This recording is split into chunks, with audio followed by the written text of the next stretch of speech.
On this episode of Terrier Nation, Monet Oda and Belle Fraser will break down the men's ice hockey beanpot. Jessica Lam and Benson Lin will discuss the women's ice hockey team. Charley, Hart, and Allison Dewitt will give us a look into the women's basketball season. Jablonsky and James Ninneman will catch us up on men's basketball. Brooke Alessi will fill us in on women's tennis. Kyle Finn will give us a preview of the upcoming softball season. And we'll hear from women's soccer forward Morgan Fagan with Allison Dewitt. All this and more tonight on Terrier Nation.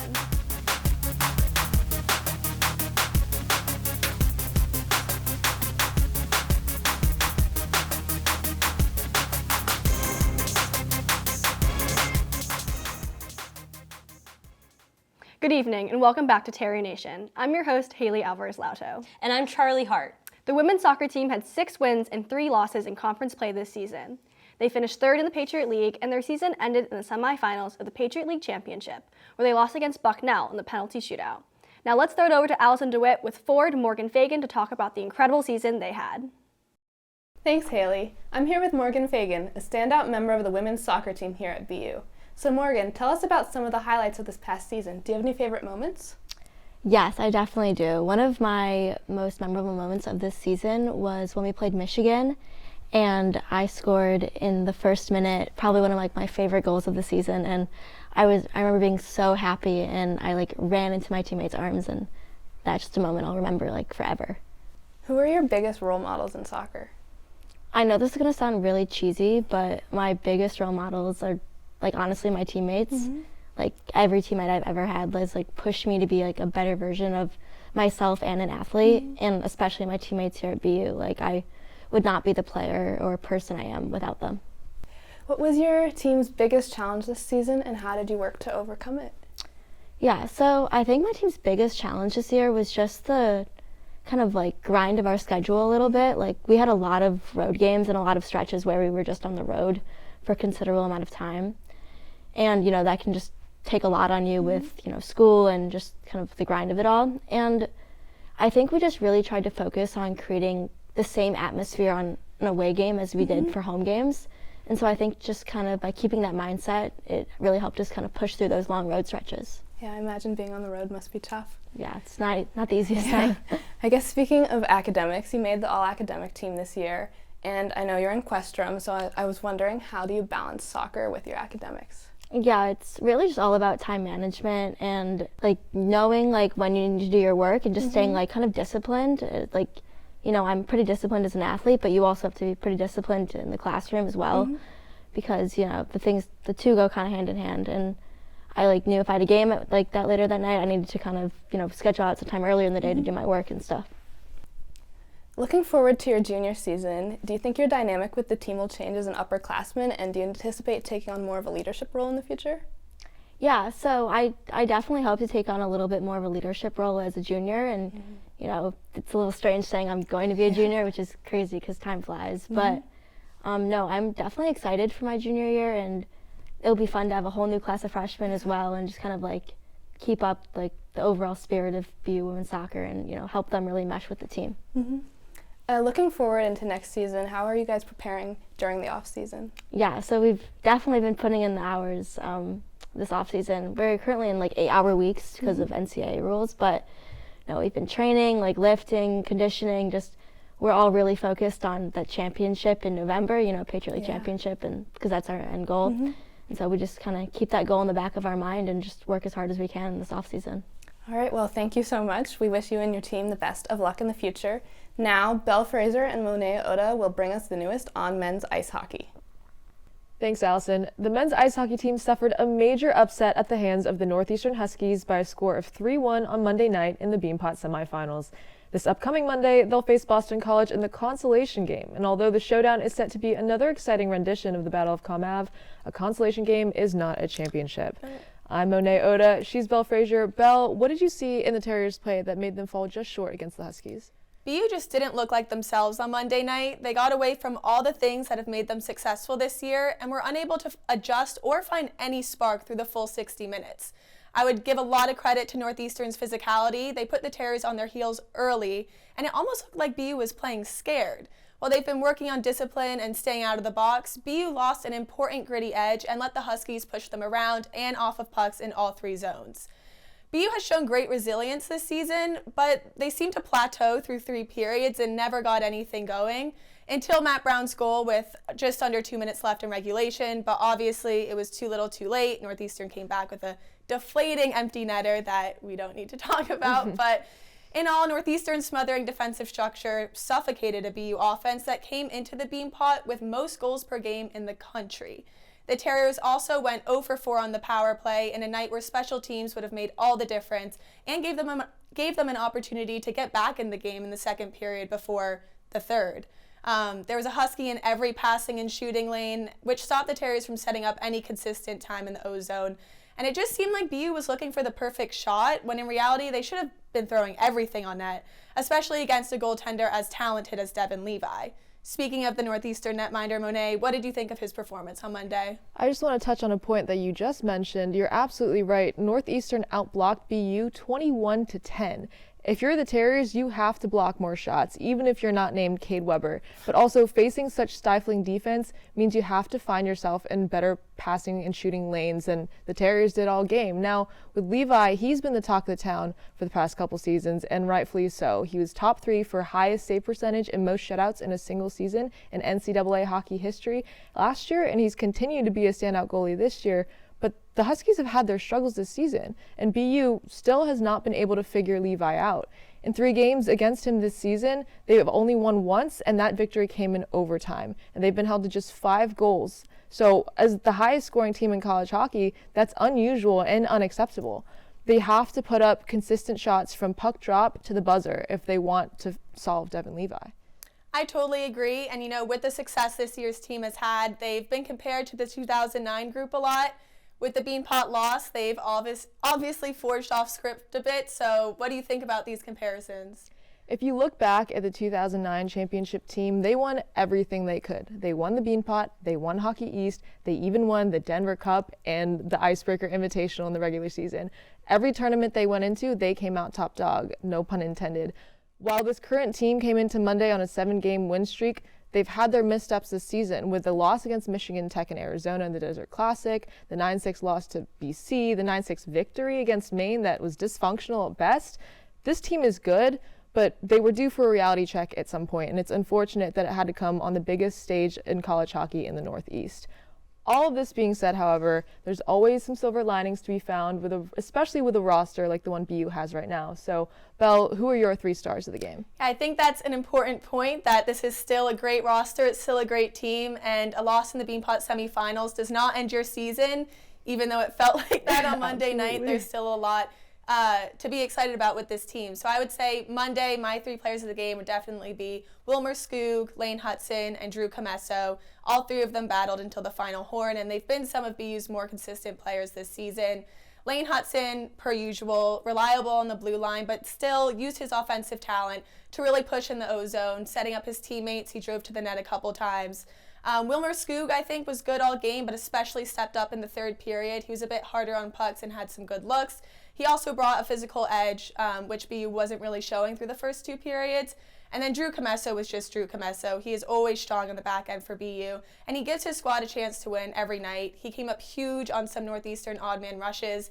There were a lot of them, but that 3-on-1 was probably a highlight reel save of the night, even though BU lost. But ultimately, BU needed more from everyone on their bench, even though those 3 guys had good games on Monday. And they'll need to have a big response against Boston College in the consolation game just to get things back on track. So, Monet, what do you want to see from them against an Eagles team that came really close to making it to the championship game? The Terriers have to find a way to get back to their game, find that edge that beat Cornell, that carried them through that game against BC previously in the season, and fight for better scoring chances. So move better, get possession, and maintain it. BU has been a goal-scoring team. It's been their bread and butter all season, and they've got to regain that offensive touch. The Eagles will be coming in looking to avenge such a close loss against Harvard. They'll bring their physicality to any BU-BC game, so the Terriers have to be ready, not just for the standard battle of combat aggression, but also to face an Eagles team that's coming into the consolation game with a chip on their shoulders. Consolation or not, the Terriers are definitely gearing up for an exciting matchup. That's all the time we have for men's hockey. Now let's throw it over to Jessica and Benson on women's ice hockey. Thanks, Belle and Monet. The BU women's ice hockey team has been busy for the past few months. Since our last episode, the Terriers have played 13 games. Out of those games, the Terriers have won 4, lost 6, and tied 3. The first game of the year was a part of a 2-day Frozen Fenway series on January 6. The Terriers matched up against Holy Cross at Fenway Park for their first ever outdoor game. Unfortunately, the Terriers fell short and were unable to claim the Turnpike Trophy as they lost 2-3. In their most recent match against UConn, the Terriers ended the game with a shootout win. During the first 2 periods of the game, UConn was up 2-0. However, during the third period, the Terriers made a comeback and ended up scoring 2 goals, which led to the tie after full time. The first goal of the third period was scored by freshman Brooke Alessi, and the goal which sent them into overtime was scored by junior Catherine Fulham. Both goals were assisted by junior Christina Vogt. After a remained tie in overtime, the match went into a shootout, which the Terriers ended up winning 2-1. This past Tuesday, the Terriers went up against Northeastern University in the women's Beanpot semifinals. They entered this contest on a 6-game winning streak and were hoping to bring this momentum with them. Unfortunately, the Terriers lost 1-4 during the second period of the game. Freshman Brooke Alessi scored it to 1-1 with an assist from junior Lacey Martin and senior Julia Neres. However, this did not last, as the Huskies scored once again just minutes later with Northeastern's shots doubling BU's. The Huskies went on to get 2 more goals in the third period. With all that being said, overall the team has been averaging 2.1 goals per game with an average of 25.2 shots per game. BU's shot percentage has been 8.2% as opposed to our opponents at 7.7%. Furthermore, we have had a total of 890 saves as opposed to our opponents with 668 saves. Currently ranked 6th in the Hockey East standings, the Terriers will be going up against Boston College at Walter Brown and Harvard University for the Beanpot consolation game. We wish them the best of luck and are looking forward to a win. Now we'll throw it over to Brooke on women's tennis. Thank you, Jessica. The women's tennis team is on a 3-game win streak with 2 7-0 sweeps against Bucknell and Bryant and a 6-1 win against the University of Rhode Island. Over the weekend, I had the pleasure of watching the Lady Terriers take on the URI Rams in Weymouth, Massachusetts. Doubles wrapped up quickly, winning all 3 matches. The Rams grabbed the first singles point in the number 6 spot. However, the Terriers remained dominant throughout the rest of the match to secure a 6-1 win. Caitlin Tan and Victoria Carlson won in straight sets in the number 4 and 2 spots. Shelly Yalos then secured the win for BU, taking down her opponent 6-3, 6-2. Matches continued on all the remaining courts, which all went to the Terriers, overcoming URI 6-1. On February 4th, BU traveled to Smithfield, Rhode Island to sweep the Bryant Bulldogs 7-0. Junior Victoria Carlson and freshman Navia Vadlamudi won the doubles point 6-4 to remain undefeated in doubles this dual season. In singles, all 6 won their singles points, absolutely dominating the Bulldogs and securing a win over Bryant. We wish the women's tennis team good luck as they are back in action on February 10th versus the Boston College Eagles. We'll throw it over to Mason and James for more on the men's basketball team. Thanks, Brooke. It's been a make or miss season so far for the Boston University men's basketball team. The Terriers are 12-14 overall and 5-8 in conference play, good for 7th in the Patriot League. That being said, the Terriers are currently enjoying a 2-game win streak, taking 2 exciting games that went down to the wire. After beating Loyola Maryland by a point on February 4th, BU pulled off another clutch victory against American on February 8th. I'm Mason Jablonsky, that's James Ninneman. James, what did you see from the Terriers in their exciting win against the American Eagles? Well, Mason, I saw execution, plain and simple, on both ends of the court. You know, the Terriers haven't really impressed much of late, but on Wednesday, I think they really stepped up, and they beat a very, very tough team in American who entered play with, I believe it was a 15-8 record. And it boiled down to a couple of things, really. First of all, we saw quality defense. BU had 27 rebounds.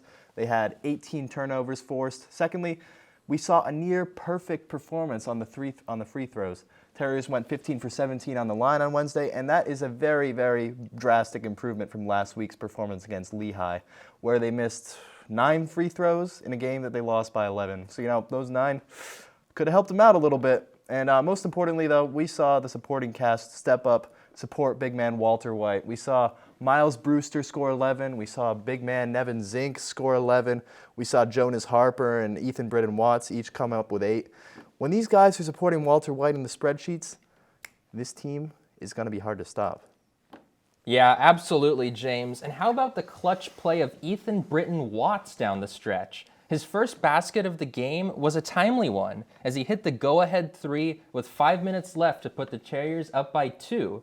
Then Britton Watts connected on a wild, heavily contested corner 3 to push the Terrier lead to 5 with 2:30 on the clock. And don't forget his sweet dime to Jonas Harper, who hit the dagger 3 to send the Eagles home. With ice in his veins, Britton Watts really put the W in EBW for BU's thrilling victory.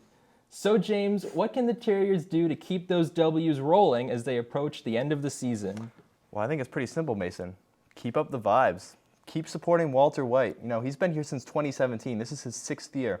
And I think it's clear at this point that not only does this dude know how to play basketball, but he also knows how to, cook up some chemistry in the locker room, if you know what I'm saying.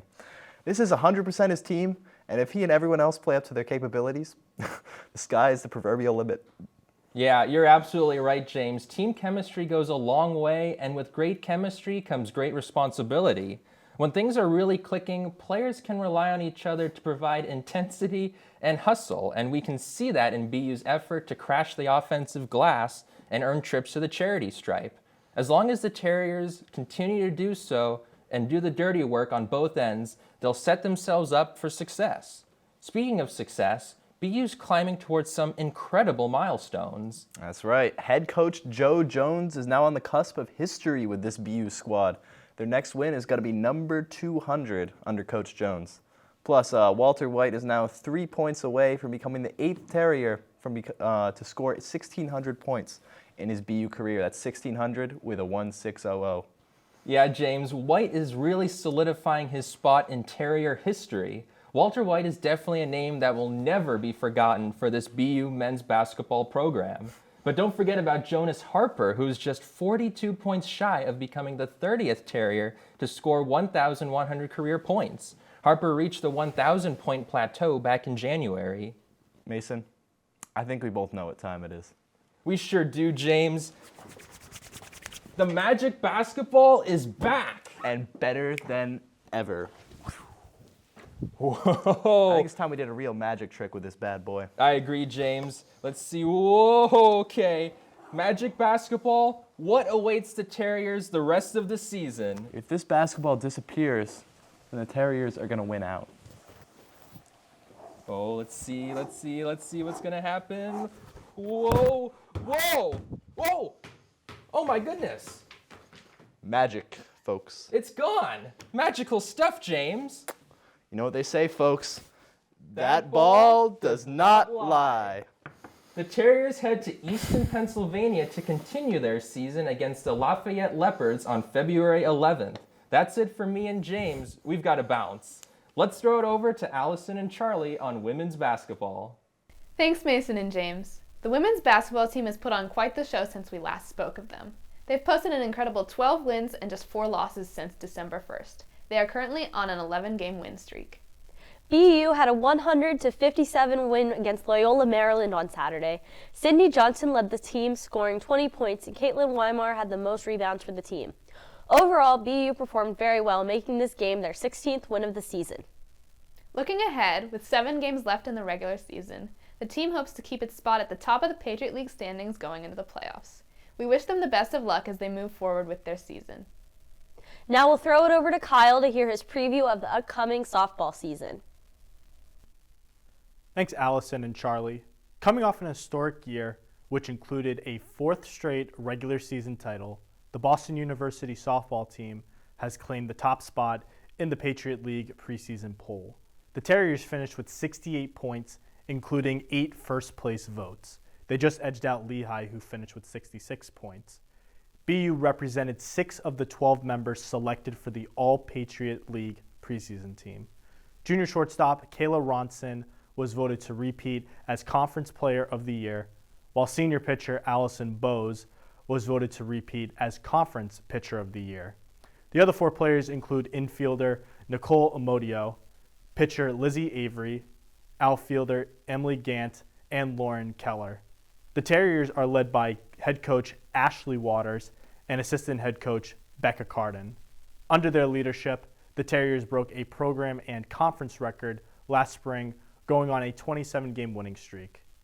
BU was one of 4 programs to have the maximum amount of students recognized by their honors. The Terriers finished 6th in triples, 18th in doubles and shutouts, 20th in ERA, 27th in batting average, and 33rd in fielding percentage. The Terriers picked up wins against 5 schools who won their respective conferences coming into last season. They were San Diego State, Cal State Fullerton, University of Connecticut, Delaware, and St. Francis. BU went 13-0 against schools in New England, and they defeated 2 Power 5 programs on the same day, Purdue and Georgia. With 5 new freshmen joining the team, the Terriers start their 4-game weekend series with 2 games on Thursday and 2 games on Friday. Thursday, the Terriers play St. Joseph's and Illinois State, while they play South Florida and Florida on Friday. We wish the Terriers softball team the best of luck on the season. Back to you, Haley. Thanks, Kyle. And that's all we have time for tonight on Terrier Nation. Be sure to follow us on Instagram and Twitter for the latest Terrier sports updates at Terrier Nation 10. I'm Haley Alvarez-Lauto. And I'm Charley Hart. From all of us here at Terrier Nation, thank you for joining us, and we'll see you next time.